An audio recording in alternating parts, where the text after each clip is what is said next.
Melihat embun pagi yang ada di daun padi seperti ini sungguh menyegarkan hati. Namun yang lebih menyegarkan lagi adalah ketika tanaman padi sudah mulai muncul male-male.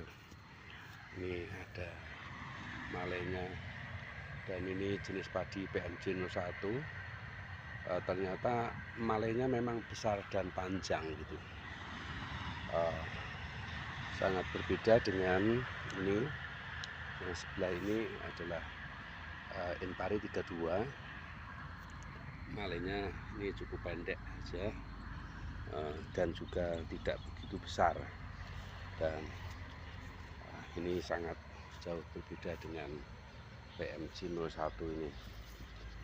Ini kalau secara perhitungan memang dilihat dari malenya, dan secara otomatis ini mempengaruhi jumlah bulir di dalam setiap malenya. Ini PMJ 01 ini sangat menguntungkan. Ini cukup besar ini malenya, dan ini belum jebol semua, saudara. Jadi cukup besar. Kemudian bulirnya pun kelihatannya panjang-panjang begitu, panjang. Jadi kemungkinan nanti akan menjadi besar juga. Dan daunnya ini hijaunya hijau. Kalau orang daerah sekitar saya di ujung-ujung ini hijau kehitaman begitu, orang mengatakan ngengkreng gitu, hijau tua sekali itu, ngengkreng gitu. Nah, beda dengan yang padi lainnya ya. Coba saya spillkan ini. Kalau ini 32 karena ini pihak penggarapnya itu rajin membawa pupuk kandang dari kohe kambing itu. Jadi hijaunya hampir sama dengan garapan saya ini gitu kan. Ini jenisnya berbeda. Nah, ini yang kurang mendapat perhatian secara nutrisi atau pemupukan. Ini Enpari 32 sama dengan yang di atasnya ini. Nah, berbeda karena ini jujur saja ini jelas ini nutrisinya kurang. Nah, ini yang sebelah ini pari ketan, ini hijaunya kan hijau muda gitu ya. Ini walaupun 32 ini juga hijaunya muda. Ini apalagi yang ketan ini hijaunya malah hijau kekuningan. Beda dengan yang di seberang sana itu hijaunya hijau tua, itu PMJ 01 garapan saya. Ini sebenarnya sangat menguntungkan. Namun ada sisi lain yang kurang menguntungkan, yaitu anakannya kurang banyak. Karena ketika saya menanam itu usia benihnya sudah 35 hari. Sudah 35 hari. Secara usia itu sudah tidak bisa beranak gitu. Dan lagi pula pola penanamannya itu menggunakan pola iwir gitu. Pola iwir itu menanamnya 2-3 batang saja. Nah, 2-3 batang. Namun anakannya ini ya ada yang 8, ada yang sampai 10, ada yang lebih dari 10. Ini sudah sangat menguntungkan. Nah, andekan itu ditanam pada usia 18 sampai 23 usia bibit benih, itu secara deskripsi teori itu anakannya sangat tinggi. Nah, untuk masa tanam yang akan datang itu saya akan mencoba untuk menanam lebih bibit atau benih lebih muda gitu. Nah, yang kedua yang kurang menguntungkan, padi ini mungkin karena aromanya itu sangat harum gitu, PMJ 01 itu. Nah, sangat disukai oleh tikus gitu. Nah, di petakan yang di sana, yang di jauh sana, itu 2 petak itu hampir tidak ada separohnya yang utuh itu, masing-masing petak itu. Nah, kalau petak ini memang agak utuh gitu, karena memang dekat dengan jalan gitu, sehingga mungkin tikusnya agak malu-malu kucing gitu. itu jadi atau ketakutan. Nah ini agak itu aman. Namun yang 32, puji Tuhannya, yang teman-teman petani yang menggarap sawah ini, sawah dari Bengkok Cari ini kebanyakan menanam Enpari 32, baik ada yang Enpari 32 jumbo maupun Enpari 32 saja gitu. Nah ini rata-rata bagus,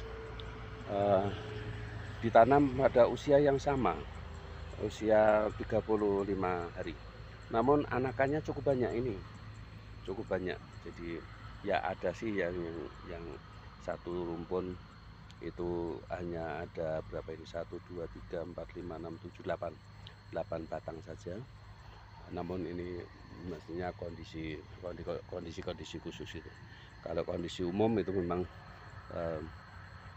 Enpari 32 ternyata anakannya walaupun ditanam pada masa usia tua pun anakannya masih cukup banyak itu. Nah, namun saya tidak akan patah arang, saya akan tetap mencari bibit-bibit yang sangat menguntungkan. Adapun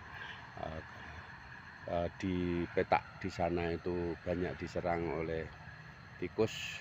Nah kemungkinan ini ya di samping secara fisik itu disenangi ya, mungkin secara biologis juga disenangi oleh tikus karena aromanya harum, dan juga batangnya ini empuk saudara, beda dengan Enpari 32. Ini kelihatan saja daunnya itu kan tegak lurus gitu, itu menunjukkan bahwa batangnya itu keras gitu. Sementara ini banyak ya tegak karena sudah rapat gitu, tetapi agak melengkung gitu, menunjukkan bahwa secara biologisnya itu daunnya itu lebih lentur gitu. Nah itu sangat disukai oleh tikus. Di samping itu karena mungkin aromanya juga itu sangat disukai oleh belalang yang kecil-kecil, penyerap calon bulir padi itu. Nama lokal di tempat saya itu walang sangit atau belalang yang baunya sangit gitu. Itu maka orang di tempat saya itu menamakan walang sangit gitu. Nah itu mungkin juga perlu perhatian untuk penanganan untuk lebih serius gitu, seperti misalnya ketersediaan insektisida yang bisa mengusir tikus, membunuh belalang, dan juga membunuh burung empret gitu. Nah ini perlu untuk masa tanam yang akan datang itu perlu diupayakan. Nah kebetulan saja kemarin saya sudah mendapatkan kiriman dari Shopee, karena belanja di Shopee itu lebih murah gitu. Nah itu insektisida libas itu. Nah nanti kalau tikusnya itu tidak mau segera berhenti memakannya, maka ini akan saya spray dengan libas itu, dan juga akan saya spray juga dengan fungisida yang aromanya menyengat, tidak disukai oleh tikus gitu, sehingga ketika mau mendekat, secara teori ya, mau mendekat itu sudah enggan dulu, sehingga tidak jadi makannya itu. Dan itu sudah saya dapatkan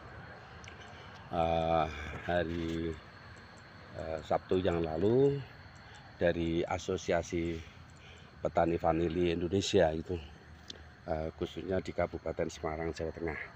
Dan saya sudah mendapatkan itu, maka nanti setelah hari ini saya akan membasmi gulma di tanaman cabai dan terong saya. Nah mungkin besok pagi saya akan mencoba untuk mengatasi patosida dan insektisida menggunakan insektisida yang sudah saya dapat. Terima kasih, semoga ini menjadi perhatian bagi kita semua, dan terutama saya untuk masa tanam yang akan datang harus lebih cekatan untuk memperhatikan kebutuhan kelangsungan atau kelestarian tanaman pangan saya. Tuhan memberkati.